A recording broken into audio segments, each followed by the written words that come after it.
яха хапсадгила за красаску сара кусралачаверс стахуб, яха дарова сара курею абсная гуреху жларджара пятагыла заща, региона чеху ашарта дараб система, яраубасская информация ганахала хаму аводавирку. Шайха гуартыла хайцажу. Уважаемые друзья, 4 августа текущего года прошло заседание Совета Безопасности Республики Абхазия, на котором обсуждалась поступающая по различным каналам, в том числе по закрытым каналам, информация. Она касается ухудшения ситуации в сфере безопасности в нашем регионе, вокруг Абхазии, а также последних попыток грузинского руководства по сближению с Российской Федерацией при сохранении политики непризнания Абхазии и при отсутствии соответствующего подписанного соглашения о неприменении силы. В связи с этим, по поручению президента Республики Абхазия, в августе и сентябре текущего года мною были проведены встречи. Их было 9 встреч по нашей стране с активами городов и районов. Встречи были проведены с тем, чтобы проинформировать наших людей, наших соотечественников, сотрудников администрации об ухудшении международной ситуации вокруг Абхазии, необходимости повышения эффективности нашей общей работы с целью подготовки к разным сценариям развития международной ситуации. Цель поездок заключалась исключительно в информировании наших районных активов о напряженной ситуации вокруг нашей страны в Закавказье. Недавние события в Нагорном Карабахе лишний раз это подтвердили. При разработке нашей внешнеполитической стратегии мы не можем не учитывать эти серьезнейшие факторы. Открытый и честный диалог с нашими гражданами, обмен мнениями просто необходим в такой ситуации. Вчера мы встречались с представителями интеллигенции, они также объективно оценивают геополитическую ситуацию, подчеркивают тревожность текущего момента и необходимость консолидации сил. Вместе с тем хочу сообщить, что на некоторых ресурсах в интернете обсуждаются вырванные из контекста, неверным образом интерпретированные фрагменты с наших встреч в районах. Хочу проинформировать, что тема апартаментов вообще не входила в повестку наших встреч, и никаких оценочных суждений по этому вопросу мною высказано не было. Это были вопросы из зала, вопросы журналистов, некоторые сограждане этим интересовались, но в центре нашего внимания была внешняя политика и безопасность в текущих условиях. Что же касается оппозиции, мы находимся в постоянном диалоге с определенными представителями оппозиции. Это полезный для государства диалог, и мы уверены в важности его продолжения во благо Абхазии. Однако тиражирование вырванных из контекста фраз, попытки нагнетания обстановки некоторыми оппозиционерами, они, безусловно, не способствуют конструктивной дискуссии, что в целом не в интересах нашего государства. Вместе с тем информирую вас о том, что несколько месяцев назад некоторые представители оппозиции инициировали проведение прямого эфира на абхазском телевидении по теме внешней политики. Уважаемый Сергей Миронович Шамба и я посетили этот эфир, однако представители оппозиции, которые сами же инициировали этот эфир, не пришли. Хочу сообщить о том, что мы всегда готовы к таким форматам диалога, которые обеспечивают равные условия для всех участников дискуссии.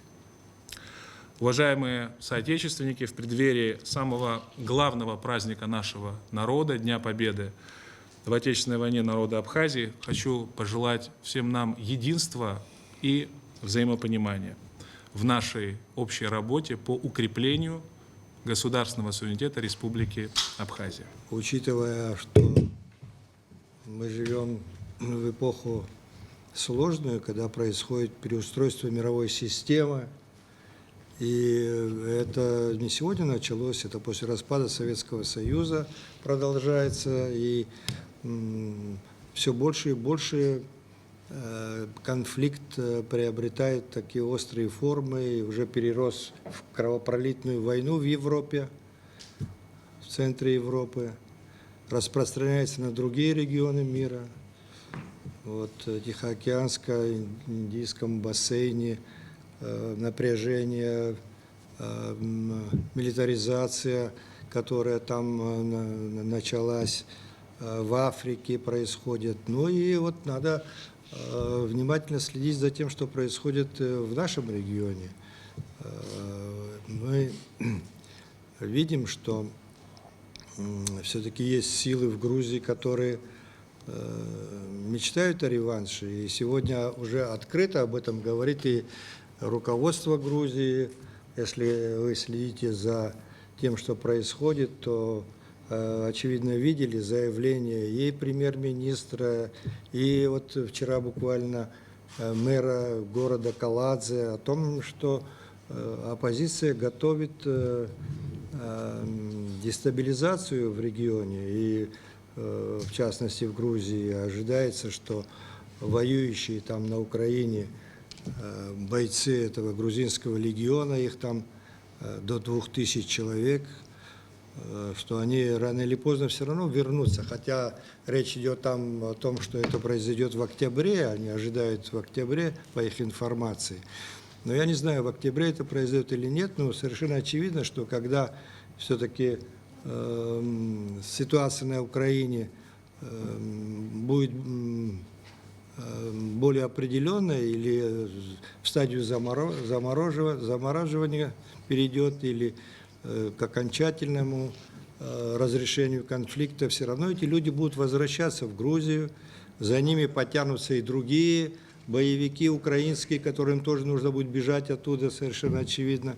Как это будет дальше в Грузии происходить, какой там произойдет переворот, или какие там события будут происходить, мы не знаем, но мы должны готовиться к любой ситуации. Мы по мере своих возможностей готовимся, конечно. Сейчас у нас, кроме того национального духа, который мы проявили в 1992-1993 году, есть стратегический союз с Российской Федерацией. И поэтому договору, который у нас есть, в случае войны стороны выступают в защиту своего союзника. Это серьезная, конечно, поддержка, но, естественно, мы не хотим новой войны, потому что новые разрушения, новые жертвы, опять возвращаться к тому, что у нас было в 1993 году, никому это не нужно, поэтому мы должны стараться предотвратить все эти угрозы.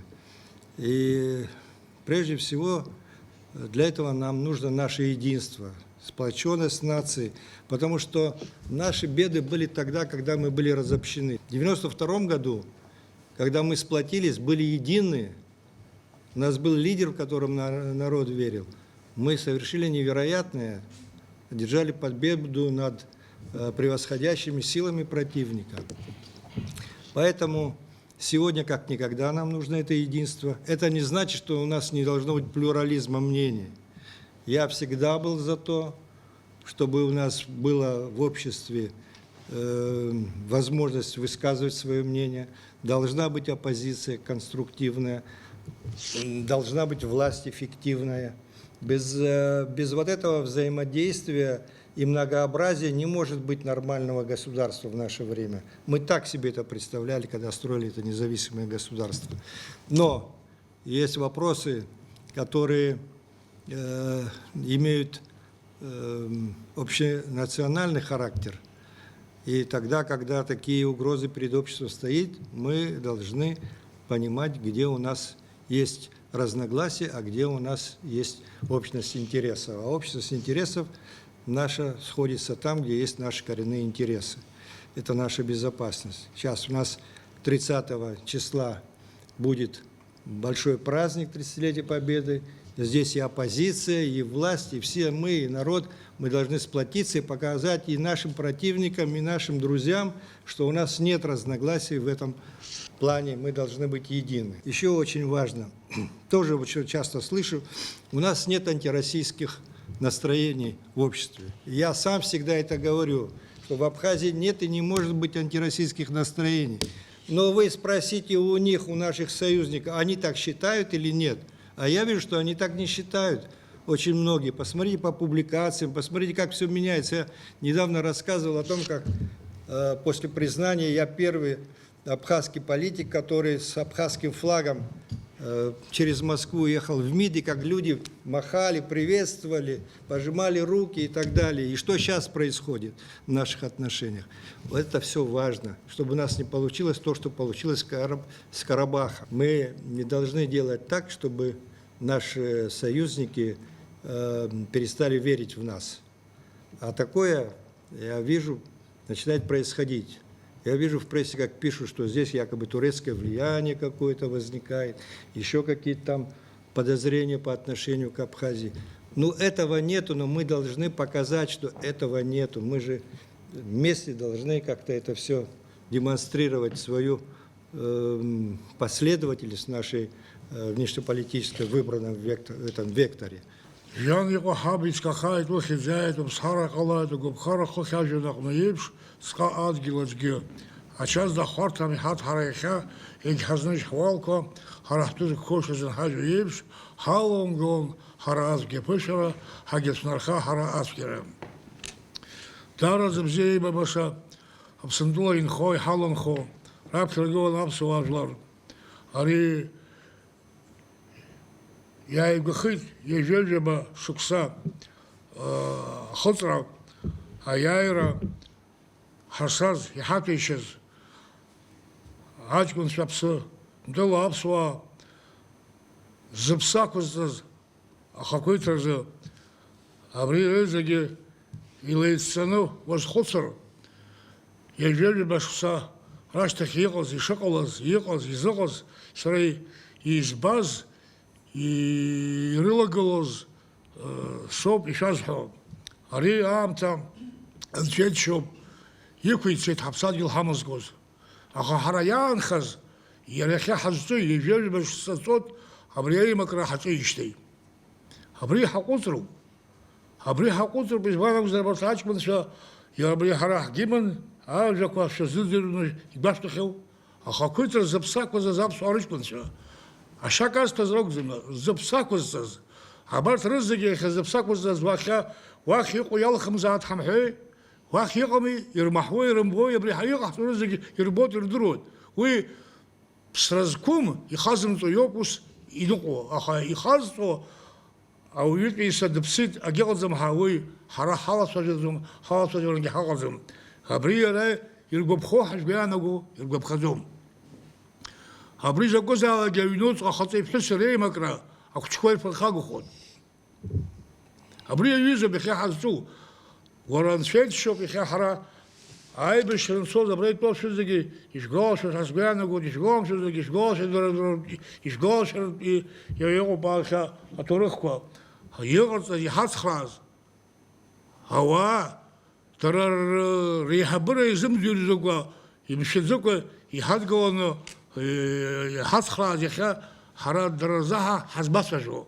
Кабра Сергей и хит урус свой исход. Мы теряем доверие.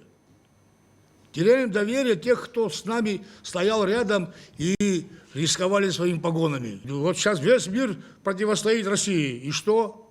Ничего не произойдет. Победа будет за тем, кто будет на стороне правды. Сегодня это зло будет остановлено. Но давайте мы посмотрим, что у нас творится, дорогие мои. У нас совсем абсолютно противоположное. Такого противостояния, нет единства. Какие могут быть разные мнения? Разные мнения могут быть, но разные мнения не могут быть в основе нашего государственного формирования. В церкви у нас разделение, везде у нас разделение. В семье, муж, жена. Но надо закончить, дорогие мои. Это все. Вот сейчас давайте мы отметим этот день победы 30 числа. И как-то надо начинать совершенно с чистого листа. И как-то надо сделать соответствующие выводы. Да, надо отказаться от лжесвидетельствования, надо отказаться от лжи. Надо как-то быть защитником этой правды. Правда, она одна, двух правд не может быть. Поэтому я что могу сказать вам, дорогие? Все, что связано с нашим народом, с нашим государством, вот запомните раз и навсегда, все вы здесь, журналисты, без военно-промышленного комплекса защитить Родину невозможно на сегодняшний день. И если этот союз у нас есть, значит, давайте будем беречь этот союз, а не разрушать этот союз. Сергей Миронович, Инал Батович, я хочу всем вам, журналистам, тоже поздравить вас к приближающему дню праздника 30 сентября. Это многое значит для всего абхазского народа. Во-первых, хочу обратиться с большим уважением. Я отношусь ко всем ветеранам в оппозиции он или там какой-то анархист, он есть для меня ветеран. Ветерану хочу пожелать крепкого здоровья и чтобы спокойно мы, все население наше, чтобы спокойно прошли эти праздничные дни без вот этих разных разногласий и критиков. Ну, насчет критики, критика должна быть в определенное время, когда весь народ и много приезжих ждут, как абхазцы будут праздновать День Победы, а мы начинаем вызывать кого-то куда-то, кого-то в чем-то упрекать. Если есть основания, пройдут праздники спокойно, как нормальные цивилизованные люди, пусть будем встречаться и разговаривать. Прошу прекращать эти митинговые дела, и тем более в эти дни. И мы присутствовали во многих встречах, которые проводил Инал Батович, когда он по поручению руководства проводил какие-то встречи в районах. Я в 2-3 местах тоже присутствовал. Я не такой уж грамотный и не такой я прославленный эксперт, чтобы давать оценки, но я слышал отношения тех людей, и свое личное тоже могу сказать. Я не нашел ни одного слова, к чему можно было бы придраться, или как, может, грубое слово. Он не для этого столько лет учился и столько лет работал, чтобы дать повод кому-то. Это считаю, что неправильно, не обвиняя ни в кого, ни в чем, а просто с просьбой обращаюсь и не делать этих шагов в канун этого праздника. Но это не значит, что после праздника нам позволено все, что вздумается, говорить. Если есть что сказать, и оно обосновано, я думаю, что любой руководитель нашей республики маленькой выслушает. Если где есть правда, надо идти навстречу правде, а где неправда, надо отвечать открыто, что ты говоришь неправду.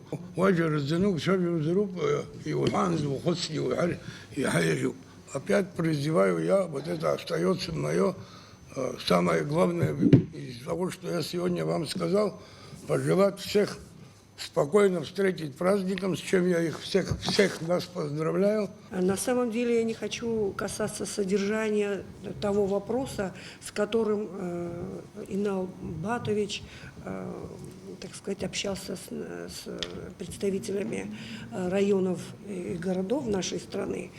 Но я думаю, что это проходило в рамках законов, и прежде всего закона о доступе к информации, и вообще постоянного желания наших граждан получать информацию из первых рук.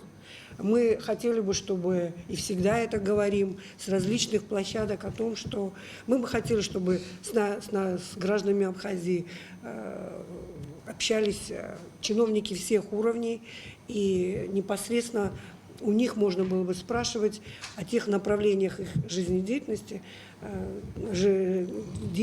которыми они занимаются.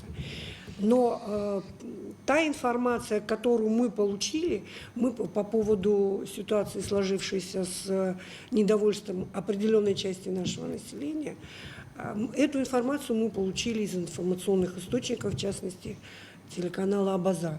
Эту трансляцию смотрела тоже и я. И, откровенно говоря, я тоже возмутилась теми высказываниями со стороны министра, которые были транслированы этой телерадиокомпанией.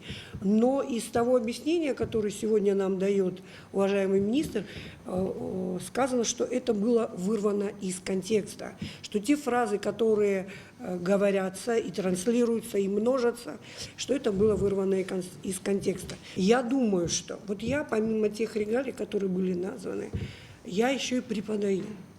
И многие чиновники, молодые люди, которые сегодня представляют то или иное министерство, ведомство, они были и моими студентами тоже.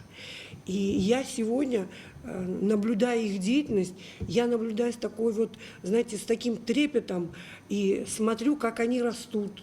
Может быть, они делают какие-то ошибки, но я и как преподаватель, и как мать детей, которые тоже где-то обучаются, хотят расти, хотят служить своей стране, безусловно, они могут допускать ошибки. И я думаю, что мы не должны из этих, может быть, хотя, может, это и не было никакой ошибкой, из этих их роста или каких-то вот, допустим, мы вот видим, что они что-то, может быть, не так сказали или не так сделали, делать из этого проблему, возводить это в ранг противостояния в обществе. Давно обсуждается возможность установления дипломатических отношений с Северным Кипром. У нас, кстати, депутаты даже прошлого созыва об этом говорили. Вы сами ездили в Турцию и встречались с турецким политиком, лидером партии «Родина», который активно лоббирует, кстати, признание Кипром Абхазии в данном случае. Что делается в этом направлении? И сейчас, кстати, Россия тоже хочет осуществить открытие консульской службы там. Уже открыли, тем более. Да, может быть, как раз сейчас очень благополучное время для того, чтобы мы подключились к этому процессу. Это один вопрос. И вот второй вопрос все-таки о жителях Галского района, ближе к нам немножечко так, не Северный Кипр. Я хотела бы знать ваше мнение по поводу того, нужно ли им давать паспорта наши национальные абхазские жителям Галского района, при условии, что у них есть грузинские паспорта, и эту процедуру, кстати, к сожалению, отменить нельзя. Но есть замечательный пример Российской Федерации, который вот использован в отношении жителей Донецкой, Луганской республик. Да, можно организовать это на территории Республики Абхазия. Задумывались ли вы об этом? И если задумывались, то что в этом направлении делается? По поводу Северного Кипра. Мы, когда посещали Турецкую республику, мы были и на Северном Кипре тоже. Мы туда прилетели. Очень интересная была поездка, очень много посмотрели интересного. Конечно, можно какие-то провести, наверное, параллели с Абхазией, может быть, в сфере экономики. Пообщались с разными коллегами на Северном Кипре. И затем вернулись снова в Турцию для того, чтобы обсудить итоги этой поездки. Затем я встречался как раз с моими абхазскими друзьями и коллегами, мы это тоже обсуждали. Ну, есть определенные сложности во всем этом. Мы посоветовались и с руководством нашей страны, и пригласили делегацию Северного Кипра, чтобы они приехали в Абхазию, мы со своей стороны бы показали нашу республику для того, чтобы установить хотя бы на первом этапе какие-то человеческие контакты, отношения. Наше приглашение было принято, оно было принято, и мы вот ожидаем, что приедет делегация официальная Северного Кипра. Ну и вот совсем недавно общался с нашим официальным представителем в Турецкой республике Авицба, и он тоже подтверждает, что делегация приедет. Конечно, это для нас интересно. Северный Кипр сейчас запускает, кстати, новый аэропорт, достаточно такой солидный, достаточно крупный объект. И, конечно, у нас есть действительно определенные перспективы в развитии наших отношений. Я не хотел бы сейчас, как вы понимаете, говорить какие-то вещи, которые нам могут помешать в нашей дальнейшей работе, но мы вот с Ибрагимом Авицба практически в таком ежедневном режиме этот вопрос координируем. Это очень интересное, я с вами полностью здесь согласен, направление нашей работы. И, в принципе, моя поездка была достаточно интересной, продуктивной, и, ну уж, по крайней мере, контакты мы установили. Кстати, турецкие коллеги, и в том числе господин Перинчек, мы встречались и с другими коллегами. Опять же, не можем мы рассказывать все, потому что это нам помешает в нашей же работе. Но вот, скажем, встреча с Пелинчеком была очень духоподъемная. Он очень нас поддерживает. Мы встречались с ним 3 раза за буквально неделю. И он контактирует, как известно, с руководством Турции. И, на мой взгляд, вот перспектива развития наших отношений действительно серьезная. Самое главное, что есть люди, которые нам помогают, есть наша диаспора, которая действительно тоже заинтересована в развитии этих отношений. Мы обсуждали это и с послом России в Турции. Все на это смотрят адекватно, и есть понимание того, что нужно развивать эту ситуацию. Что касается граждан Гальского района, если бы мы хотя бы на этом этапе нормально, без проволочек и не мороча голову выдавали бы вид на жительство, это бы сейчас на какое-то время решило бы проблему. В будущем будем подходить к этому, возвращаться к этому, если понадобится вопросу позже. Сейчас, я считаю, много там недоработано в этом плане. И людей просто очень мучают с собиранием всяких справок, бумаги, получить вид на жительство – большая проблема. Вот здесь надо упростить и сделать это на нормальном таком уровне. Инал Батович, Сергей Миронович, вопрос к вам обоим, если можно. Сейчас ситуация в Нагорном Карабахе волнует многих, и в особенности высказывания Никола Пашиняна, сделанные недавно относительно присутствия России на Южном Кавказе. Никола Пашинян заявил, что Россия теряет влияние в бывших советских республиках. Как ситуация в Нагорном Карабахе, на ваш взгляд, скажется на нашей безопасности? Ситуация на Южном Кавказе – это часть общей проблемы, которая сегодня в мире есть, передел международной системы. Переход от однополярной системы к многополярной – это вот борьба, которая еще, может быть, и не достигла апогея своего. Мы еще не знаем, как дальше будет развиваться. Во всяком случае, есть разные прогнозы, уже говорят о возможности ядерной войны и так далее. Не дай бог, чтобы это произошло, конечно. Один из вариантов, да, мы это знаем, об этом открыто говорили, и грузинские руководители их подталкивали с самого начала этой операции фактически открыть второй фронт здесь. Потому что, я уже говорил, следуя нашим договоренностям союзническим, Россия должна будет ввязаться здесь в случае войны тоже. Вот. И постепенно пытаются эту карту разыгрывать.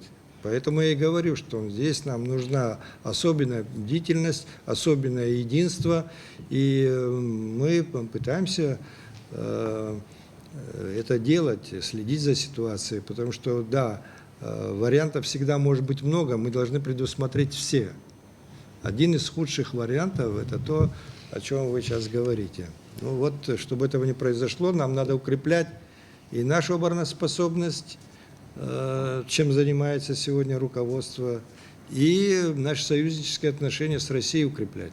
Не секрет, что у нас какая-то часть общества решила приватизировать вопрос патриотизма. Вот они патриоты, а остальные не патриоты. Но вот из-за вот таких патриотических чувств очень много вреда нанесли. В частности, по договору, который у нас в 2014 году был подписан с Россией, у нас должна была быть создана объединенная группа войск. Из-за того, что мы там не пошли на одно, не пошли на другое, не пошли на третье, тема закрылась. И когда вот сейчас новый президент пришел и поднял эту тему, мы сказали, поезд ушел. А не давали это сделать тоже из патриотических соображений. Там нам хотели построить казармы, но сказали, они должны быть на балансе у России. Нет, мы не дадим строить вам казармы, чтобы они были у вас на балансе. Хорошо, не будем строить. Дайте нам для танковой директрисы территории, там это, нет, мы не можем вам дать территорию. Вот так одно за другим и потеряли интерес. Вот из патриотических чувств как можно нанести вред. С этой дачей, сейчас возьмем, да, она с 60-х годов находится в аренде. И после войны был заключен договор В этом договоре записано, что она может передаваться в субаренду. То есть то, что сейчас говорят, что наши земли отдадут каким-то олигархам, вот как раз в этом договоре, который сегодня действует, это как раз и можно делать. А тот договор, который мы новый подготовили, там этого нету. Мы еще отдельно разговаривали с министром иностранных дел России, чтобы это еще дополнительно закрепить, что не может быть передано. Это раз. Но там есть, с чем я могу согласиться, ошибка, которая была допущена, касающаяся координат. Этот вопрос надо исправлять. Когда будут координаты изменены, когда будет четко записано, что никому другому не может передаваться, я не думаю, что еще какие-то могут оставаться у нас претензии. То, что нам предлагают, это сейчас взять то, что у них было, а отнять. Вот сейчас, вот этой ситуации, когда нам... А? Оставить так, как есть, как это было 30 лет, Нельзя. Нельзя. Нет, не потому, что Россия так хочет, а потому, что здание, которое там находится, территория, она в аренде находится. А здания, которые, они нуждаются в ремонте капитальном, с тех пор они не ремонтировались. Россия не может вкладывать финансирование в ремонт, если это им не принадлежит. Понимаете? Поэтому мы должны записать, что территория в аренде, а здания, которые там находятся в собственности у России. Тогда они могут их ремонтировать. Дело в том, что у нас есть предприятие со 100% иностранным капиталом, в частности, Львиные воды Абхазии. Как вы считаете, что это? 186 гектаров собственности. Да дело же не в гектарах. Пахнет гектаров, да? Дело в том, что эти гектары, они были заложены еще в 60-е годы. А то, что касается той ошибки в гражданско-правовые отношения, публичные, они предусматривают доп. Соглашения. Вот сейчас, кстати говоря, некоторые говорят, что нет такой записи о том, что в субаренду могут передавать. Посмотрите статья 4 договора, который ныне действует.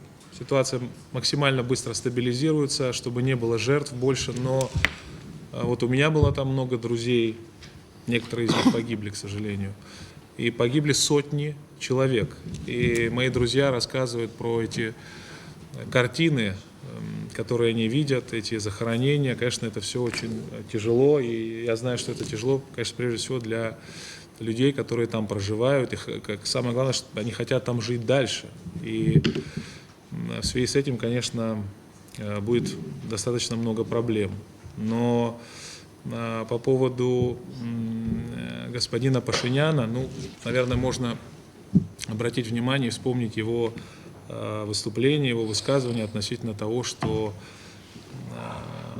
фактически он признал государственный суверенитет Азербайджана над этой территорией, что противоречит некоторым нормативно-правовым актам самой Армении и соответствующим постановлениям.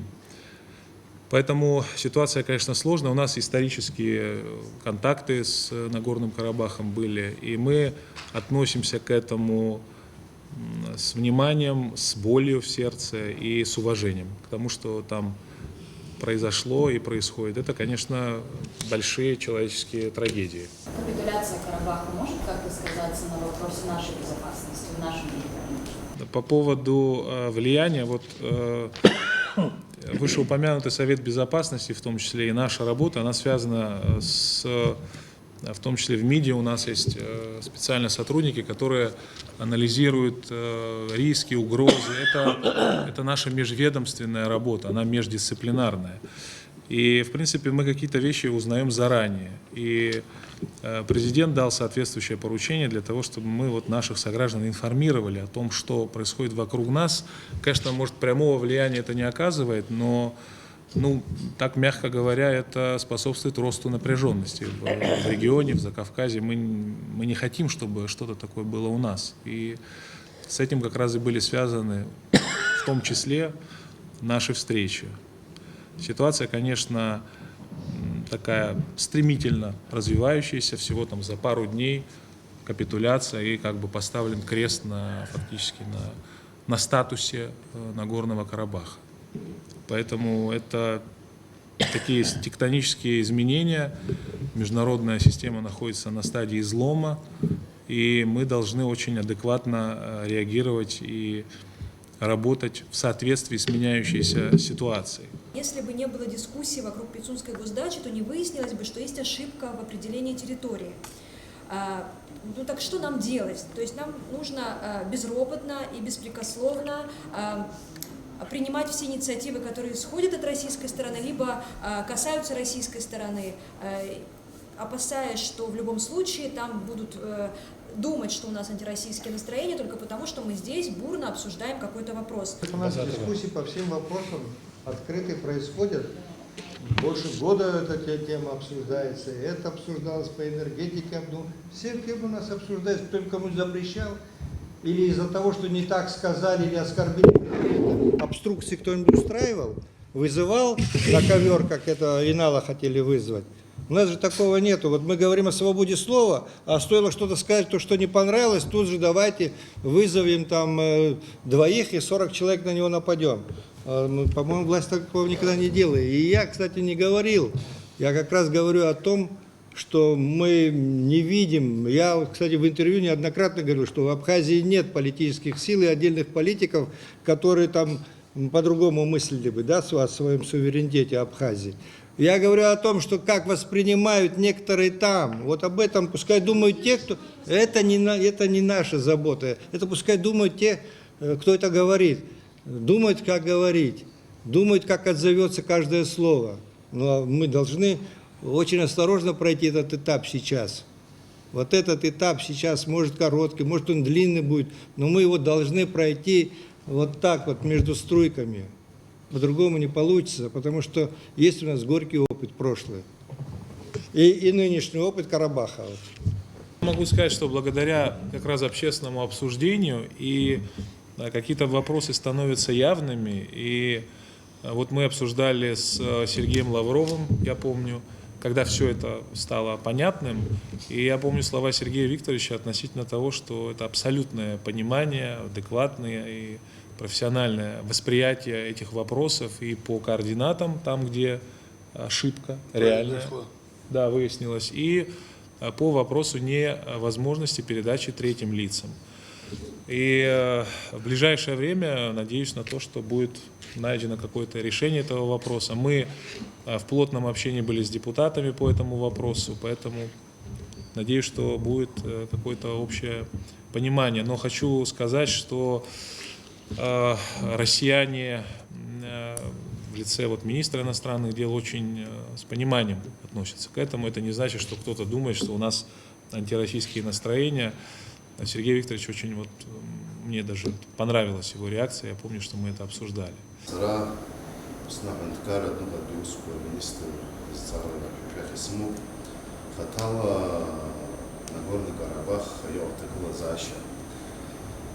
Яра капитуляция Аланза ус лапсырж ансхан сара ансхан сидскула зома хау изгез зарус чурганёв яра брата гула заша тушин балани амлар псныпа иратшана беженецше ягахот ханубри и шараша споцхамаз зара шала чажома биш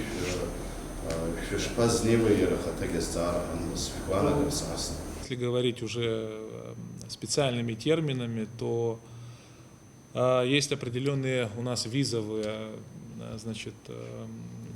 элементы нашей политики по отношению к гражданам Армении. Конечно, мы понимаем, что может быть определенный поток беженцев.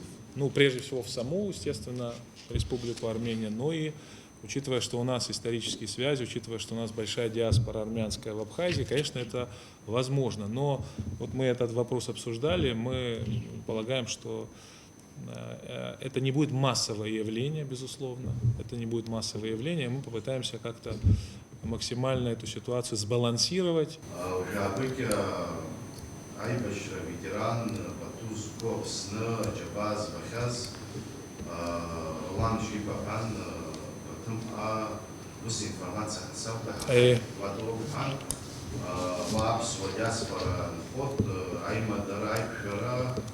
Источники хавоз закрыт информация хасан лапс источниковых магазин. Бузя хайт урабс инхо абсолютно паничкане, абсолютно репатриация данных нас повлияемадыр. Сыра Ньюсон информация с Махадзет министра данных хатала нас абсолютно данных хала обрезара якут спама яткала махана пишешь фериш зара хюсту пишешь шпахов что. Я сейчас понапсны допомогу. Сергей Густавович да бездара чистый банзарен судни хига хитала одну у нас сосуцы бездара. Бота их бота. Ирымами программа. Это, ну, мне так, я сейчас изучу, конечно, но мне думается, что это вот что-то связано. Вот, я сейчас не хочу обвинять нашего соотечественника, но в принципе это вот как бы по цели и задачи этой программы нескольким, ну, вы сами видите, ложится под эту программу. Она предполагает установление контактов человеческих, и таких, и разных. И я не знаю, как называется структура, которую он создал, но, например, да, другой, как зовут этого тиктокера, который над нами издевается, да, постоянно. Но я просто скажу, что вот этот, насколько я помню, он тоже какой-то фонд создал. Вот этот Буава создал фонд, он называется Амра. Да, то есть, ну, тут какие-то можно провести параллели, но я надеюсь, что это не так. В последнее время вообще очень активно обсуждаются двухсторонние отношения между Россией и Грузией. Да. Значит, тема там и транзит, и логистика, о многом идет речь. Значит, у нас в свое время, насколько я помню, была создана группа, которая как бы обсуждала этот вопрос. Хотелось бы узнать, какие результаты. И такой момент очень важный. У нас-то грузовые корабли-то ходят, да, товары у нас-то с Турции все равно ходят. Почему нельзя пустить еще и, допустим, то же самое паромное сообщение для наших репатриантов, да, из Турции? Вы хороший вопрос задаете по поводу сообщения пассажирского или груза пассажирского с Турции. Мы этот вопрос как раз длительное время обсуждаем. Значит, вопрос этот актуальный, он стоит на повестке. Мы его обсуждаем как раз с официальным представителем Авицба, мы его обсуждаем с представителями нашей диаспоры в Турции. Когда мы встречались в Стамбуле, в Анкаре, даже мы ездили в абхазские деревни, которые на территории Турции, где проживает значительная часть наших соотечественников. Мы этот вопрос очень активно обсуждали, и все это горячо поддерживают. По понятным причинам наши соотечественники хотят иметь логистические дополнительные возможности. Поэтому мы активно будем и дальше заниматься этим вопросом. Я думаю, что у этого вопроса есть реальная перспектива. Я тогда в Кремле был, тогда был этот Холеров Модест, я исписал несколько листов от руки, как должна эта вся система работать и так далее. То есть к чему это говорю, с тех пор этот вопрос длится, и мы несколько раз приближались к решению вопроса, потом не получалось. Сейчас что-то меняется в этом регионе и в этом вопросе. Возможно, вот я даже не исключаю, что после того, как тема Карабаха закрыта, она все-таки таким была препятствием для того, чтобы там ситуацию изменить. Может быть, сейчас начнутся какие-то процессы между Турцией и Россией, и откроются какие-то возможности. Сейчас переговоры в Осетии Северной идут по поводу открытия через Осетию и так далее. Тот морской путь, о котором вы сказали, тоже. Поэтому до нас тоже, очевидно, дойдет все-таки, я думаю, эта очередь. А что касается из Турции пассажирского сообщения, тоже несколько раз уже было, вроде бы, вот занимались этим вопросом люди, которые, да, говорили, все, почти все решено, потом бац, и не состоялось. Ну, посмотрим сейчас, как все. Сейчас все-таки вот это, как я сказал, к какой-то кульминации приближается вот эта вот борьба за переделы мира. Ну, посмотрим, как это все дальше будет. Очень много изменится, очень много в мире изменится, конечно. Создаются какие-то деловые советы, в частности, деловой совет Россия-Грузия был недавно запущен, об этом было объявлено. Я просто скажу вам такую вещь. Вы уж нас поймите, политиков, мы не всегда можем говорить какие-то вещи, но, тем не менее, мы можем послать вам сигналы определенные. А вот в частности, что касается этого вопроса, я бы сказал следующее, что вот межгосударственные отношения любые – это такая сложная конструкция, любые международные отношения, есть разные течения, есть разные люди. Ну, скажем, только депутатов Госдумы, сенаторов, сотни людей. Представляете, у кого-то есть исторические связи с Грузией, у кого-то бабушка грузинка или еще что-то. Грузинская кухня чрезвычайно популярна в Москве. Я помню, когда мы работали в администрации президента России, ну, такое значительное число грузинских ресторанов, вот именно ресторанов грузинской кухни, и самое главное, что с грузинскими собственниками. Да. Но я ходил в ресторан «Высота» Конокова. Вот туда мы ходили, там была мамалыга, абыста, румын. И к чему я все это говорю? Мы, безусловно, уверены в наших отношениях с Россией, в нашем союзе. Однако же мы должны же понимать, что все-таки вот мировая экономика, мировая политика – это конкурентные сферы, что Грузия тоже пытается лоббировать свои интересы. Вот грузинская диаспора в России, я знаю, очень активно работает. Поэтому мы просто должны как-то адекватно на это смотреть. И, кстати, это была одна из основных тем моих встреч в районах. Это было не турне в поддержку апартаментов, как некоторые пытаются подать. Это была одна из ключевых тем. Мы как раз с нашими соотечественниками, сотрудниками администрации обсуждали эту тему, и что мы должны активно работать и эту ситуацию мониторить. Я вам хочу сказать, что первые партии товаров абхазских, как абхазских товаров, страна происхождения Абхазия, и во всех документах Абхазия, они уже находятся на белорусских полках. Это и абхазское вино, это и лимонады. И, естественно, это могло произойти только при поддержке, вы же сами понимаете, руководства страны. У нас пока нет дипломатических отношений с Республикой Беларусь. Я не могу комментировать какие-то вещи, связанные с документами или поручениями, в результате которых это стало возможным, но мы как-то вот устремлены в будущее, у нас предстоят важные встречи.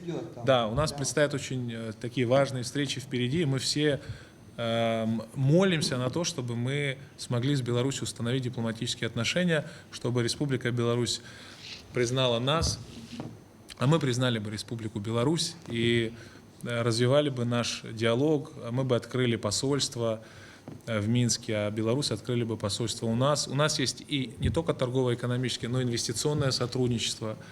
Республика Беларусь в этом тоже заинтересована. И я хочу вам сказать такую важную вещь, что вот по последней информации посол Грузии отозван из Минска. Да, и посол Белоруссии вот тоже неполноценно работает в Тбилиси. И это нас абсолютно устраивает. Мы хотим установить дипломатические отношения, и я уверен, что мы каких-то серьезных успехов будем добиваться в ближайшее время в этом направлении. Почему? Потому что у нас исторические связи, у нас очень добрые отношения, и несмотря на фантастическое давление, которое было на Александра Григорьевича Лукашенко, он с нами встретился 2 раза. 1 раз приехал к нам, более того, 2-й раз нас принимали в Минске. Я просто хочу вам сказать абсолютно откровенно, что просто огромное давление было на президента Беларуси, чтобы он с нами не встретился. И более того, понимаете, мы же ничего не теряем, мы только приобретаем от таких встреч. А вот Республика Беларусь теряет и экономически, реально экономически теряет, и, значит, политически, разумеется, это нравится, мягко говоря, не всем. Поэтому я хочу еще раз выразить благодарность руководству Белоруссии, и мы с огромным позитивом смотрим в будущее. Надеюсь на то, что в самое ближайшее время тоже порадуем вас какими-то новостями в этом направлении. Нам нужно запастись терпением. Это все поэтапный процесс. Мы создаем фундамент для наших отношений с Республикой Беларусь. Мы создаем торгово-экономическую инвестиционную базу. Кто-то вот из наших уважаемых коллег из оппозиции сказал, что вот, сначала пускай они нас признают. Нужен фундамент, нужна взаимосвязь между странами, а потом уже они устанавливают дипломатические отношения. Иначе они могут пересмотреть эти дипломатические отношения. Скажите, вы являетесь гражданином Республики Абхазия? Я уточню, почему я спрашиваю об этом. Потому что, когда вы работали в администрации президента Российской Федерации, вступила поправка в закон о госслужащих, и тогда, значит, люди, занимавшие очень серьезные должности в тех или иных структурах Российской Федерации, были обязаны иметь только одно гражданство, от всего должны были отказаться. Насколько я владею информацией, не могу говорить о том, что она достоверна, тут как бы так вот бабушка на улице сказала, будем считать так. Вы в тот момент подавали документы на отказ от абхазского гражданства, но в силу того, что вы работали там. Я был всегда гражданином Республики Абхазия. Инал Батович, если мы, Абхазия откажется принять закон об апартаментах, но отстоим мы позицию эту, если мы не передадим Пицунскую госдачу в Российской Федерации, они заберут отсюда военные базы, они заберут отсюда военных, они прекратят нам выплачивать пенсии, слава богу, мы не получаем эти пенсии и так далее, они у нас заберут гражданство. Каким способом нас накажут, или все-таки договор о союзничестве, стратегическом партнерстве – это главный документ, за рамки которого ни мы, ни Российская Федерация, я надеюсь, никогда не выйдет. И второй аспект к этому же, значит, если я, гражданка Абхазии, считаю, что позиция, допустим, по апартаментам, она губительна для моей страны, то почему меня сразу же начинают обвинять в национализме, и почему я должна опираться на то, что кто-то где-то в каком-то московском кабинете, условно, да, в Кремле или в любом другом регионе воспринимает меня как националиста? Нисва, никто, я уверен, вас не считает националисткой. Безусловно, вы имеете право, как и любой гражданин, высказывать свою точку зрения. По поводу вопроса. Вот Марьяна здесь присутствует, уважаемая. Я абсолютно с пониманием отношусь к вашей работе, и вопрос, который вы мне задали, он никак не влияет на наши отношения или на мое восприятие вас или вашего телеканала. Но все-таки вопрос был не совсем корректный. Когда вы говорите про взятку, или вы, Нисва, говорите слово «шантаж». Ну, шантажа, естественно, никакого нету. Я вам просто хочу сказать, что тема апартаментов вообще не была в повестке моих выступлений. И вы можете пообщаться с теми людьми, которые были на встречах. Вы можете пообщаться с главами районов. И вы поймете, что тема апартаментов занимала, я даже не знаю, сколько процентов, потому что я про нее практически не говорил. Я отвечал на вопросы, если они были. Но насколько я помню, там буквально вот в Сухумском районе эта тема возникла, может быть, еще в одном районе. И я хотел бы дистанцироваться от оценочных суждений по этому вопросу. Я считаю, что пускай разбираются те, в чьей это компетенции, и самое главное, чтобы это все соответствовало нашим интересам. Что касается вопросов наших межгосударственных отношений с Россией, наш друг Михаил Александрович Шургалин с удовольствием с вами пообщается. Мы можем сделать... А почему вот вы отказываетесь от диалога с послом? Мы можем... Да? Ну, все-таки те вопросы, которые вы формулируете, они очень важные, Нисва. Они важны, но я не могу на них ответить, потому что я не знаю. О реакции России, предстоящей, или о планах России, о стратегии России лучше спрашивать у официального представителя президента Российской Федерации. Другое дело, когда там слышат в Москве, что от этого отказались, от того отказались, военное УГВ не состоялось, санатории эти отнимали. Понимаете, когда накапливается, накопительный эффект может такую дать толчок для таким размышлениям. Но еще раз говорю, нам никто не навязывал эти апартаменты. Мы просто исходили из экономических интересов, потому что вот есть несколько предложений крупных, да, по строительству апарт-отелей, целых комплексов, это их несколько. Такое строительство, оно само по себе, как локомотив, подтянет экономику, потому что вокруг этого потребности возникают, строительных материалов, рабочей силы, в продовольствиях и так далее, и так далее. Это известно, что строительство всегда является таким локомотивом. Это раз. Во-вторых, много раз было сказано, что это никак не связано с гражданством. И это никак не связано с тем, это четко записано, что эти апартаменты хоть когда-нибудь могут быть выкуплены. И еще кроме этого, Мы предполагали, что люди будут круглый год в Абхазию приезжать, не только на лето, когда все население ждет, когда приедут люди, а будут круглый год приезжать. Вместе с этим интерес появился тогда к аэропорту, когда круглый год люди будут перемещаться здесь, понадобится аэропорт. Если этого не будет, у них и рентабельности не будет аэропорта. Это все взаимосвязанные вещи. Вот откуда это возникло. Никто его там как политический какой-то сценарий нам не навязывал его. Я прошу прощения, я добавлю один такой очень случай. 30 лет тому назад в Кремле, в храме Успенском была служба. И святейший патриарх Алексий тогда был еще живой, только началась война. Это август месяц, по 29, по-моему, числа, августа, я вылетел туда в Москву, и святейший патриарх говорит: отец Виссарион, Абхазия будет защищена. Сергей, я это рассказывал, Владислав рассказывал это. Абхазия будет защищена. И теперь смотрите, что происходит. Буквально через 3 дня он вызывает меня опять туда же, в этот Кремль, и там Павел Сергеевич Грачев, министр обороны тогда. И вот смотрите, что происходит. Это вот впервые я это говорю, но я набрался мужества и смелости, и я об этом скажу. Победа наша начиналась там. Вот когда за год или 2 до войны, помните, да, десантники там бились лопатами, как будто убивали там бабушек и тому подобное. Такая была информация, Собчак там такой еще был. И они сделали такую информацию на весь мир, что десантники там фашисты. И вдруг здесь, значит, Павел Сергеевич Грачев стал уже министром, десантник. И вот это слово святейшего патриарха Абхазия будет защищена, оно совпадает. После этого с Кировограда десантники сели в Гудаутах. И к чему рассказываешь? Пускай никто не сомневается в том, что Россия делала и будет делать для того, чтобы мы были защищены. Никто пускай не сомневается. Есть, конечно, такие силы, и они непростые, огромные силы, и материально обеспеченные, очень сильные люди в Москве, которые делают от всего, чтобы это было. Взаимоотношения Абхазии и России, чтобы оно было доверительным. Поэтому будьте очень осторожны, журналисты. Не надо моментально говорить, что вот так это плохо. Плохо там. Вы знаете, вот Борис Пастухов, я сидел за столом с Владиславом Львовичем Арзом, как они были против того, чтобы что-то происходило. А вот эти десантники, опять же, я с Чиндаровым нахожусь в генеральном штабе, там Колесников тогда был начальником генерального штаба. Он говорит: Саша, я тебя прошу, дай мне дожить до пенсии.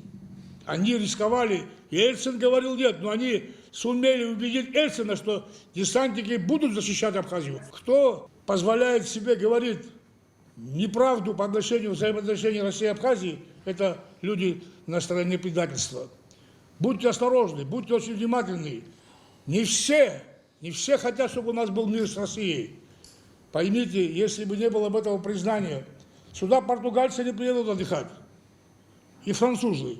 Поэтому вот это бюджет, который собирается в нашей стране для того, чтобы там накормить, одеть армию и тому подобное, это же от того, что какой поток? Поток тех, кто приезжает паломниками сюда, с России в Абхазию. Как вы считаете, есть ли в Абхазии дезинформация? Безусловно. Какой процент примерно, вот если взять информационное поле Абхазии за 100%? Более 50%. Более 50%. Я с вами полностью согласен. Какая вот дезинформация, нагнетание. Вот, например, говорят, вот Сурков, да, вот как мне называют, оппозиция пророссийский или прокремлевский. Но когда с 2014 года я выяснял отношения с Сурковым и с его помощниками по теме Абхазии, может быть, оппозиционеры не слышали эти разговоры. При этом многие оппозиционеры работали с Сурковым по Абхазии. Я с ним не работал, я с ним выяснял отношения по Абхазии. Многие работали с ним, и сегодня они высказываются на тему Суркова. Я думаю, что эта дискуссия не в их интересах, прежде всего, не в их интересах. Но просто вы согласны, что мы должны быть более честны. Чем будет объективнее, тем лучше. И самое главное, Нисва, что люди видят в разных столицах, что у нас происходит. Я там говорил какие-то, достаточно такие жесткие вещи, но мне же самому неприятно. Вот когда я на питерском форуме или на каком-то еще форуме встречаю людей, и когда они в присутствии других что-то говорят про Абхазию, мне очень неприятно. Я им всегда отвечаю со свойственной мне прямотой. Но я бы хотел, чтобы у нас вот информационное поле было более сбалансированное, объективно. Вы же сказали сами 50%, это же очень много. Да, а кто-то скажет 70%, а кто-то скажет 80%. Когда нету повода для критики, не надо критиковать. Вот о чем мы говорили вам. Сейчас отец Виссарион расскажет про встречу с патриархом. Очень серьезно интересуется всеми нашими вопросами. Вот когда вот это информационное пространство, я это вам говорю, журналистам, когда что-то происходит у нас здесь, оно моментально становится известно там. Ну, я к чему рассказываю ввиду, сейчас я не потому, что мы должны здесь ругаться, мы должны как-то выяснять потихонечку, что нам полезно, что нам вредит. Вредного я свинях озер и рацехить. И рацехить я пархагу. А пархагу щахаулова шук дзауи, шук дзауи. Я закозар, а прием стаза его. Нам нужен абхазский епископ, и мы хотим, чтобы этот епископ был от вас, от московского патриарха. И слова московского патриарха Тихона в 1918 году, я ему об этом напомнил. Он не признает правомощность грузинского католикоса на Абхазию и на Осетию. И святейший патриарх Кирилл впервые, да, Абхазия никогда не была под рукой Грузии. Это вот сейчас, значит, мы не были никогда под рукой. Это сталинская ситуация, это все потихонечку, очень сложно. Вы посмотрите, нет Советского Союза, а символика Советского Союза, она есть. Оно существует. Поэтому это нужно время, это нужно ждать. Об этом говорят, ну, надо говорить, вот здесь вот, мы должны говорить вот с этим словом, божественным словом. Абриан Шахайта даже, ажей, аженый, и иналу, и колбан Шахайцат. Я закотубри.